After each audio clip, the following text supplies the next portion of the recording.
हिमाचल के उद्योग मंत्री हर्षवर्धन चौहान मीडिया से रूबरू हुए। इस दौरान उन्होंने विभिन्न मुद्दों पर चर्चा की। देखो, हिमाचल प्रदेश में जो 15 फाइनेंस कमीशन आया है उसने हमारी जो रेवेन्यू डेफिसिट ग्रांट है वो कम कर दी, क्योंकि जो फाइनेंस कमीशन होता है वो उसका अवार्ड 5 साल के लिए होता है।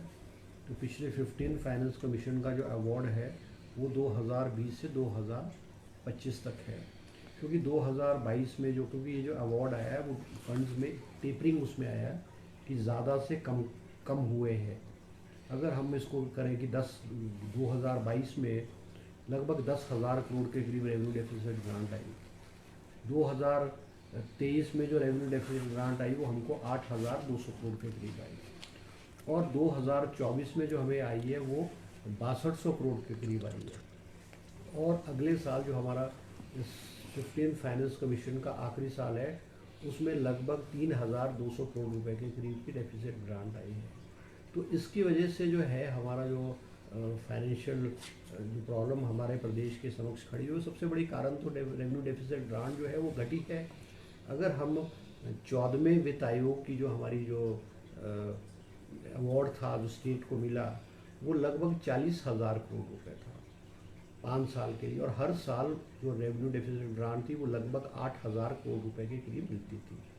मगर 15वें में हमारी वो टेपरिंग होगी ऊपर से कम हो गई है। इसके अलावा 2022 में जो हमको जीएसटी की कंपनसेशन मिलती थी, जो शॉर्टफॉल था वो लगभग 2,500 करोड़ रुपए के करीब मिलता था, जो हमारा जून 2022 को बंद हो गया है।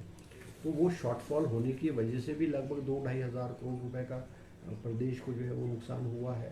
अब हमें उम्मीद है कि हमारा जो 16th पे कमीशन आएगा जिसकी शुरुआत 2026 से शुरू होगी, अगर उसका अवार्ड हिमाचल प्रदेश के हक में आएगा, और जिसकी हमें उम्मीद है क्योंकि मुख्यमंत्री सुखविंदर सिंह सुक्खू जी ने बहुत सारे फाइनेंशियल जो कटौतियाँ है, फाइनेंशियल जो इम्प्रूवमेंट करने की ज़रूरत थी वो की है। कुछ क्षेत्रों में जो एक्सपेंडिचर जो फालतू के एक्सपेंडिचर उसको कट करने की कोशिश की है।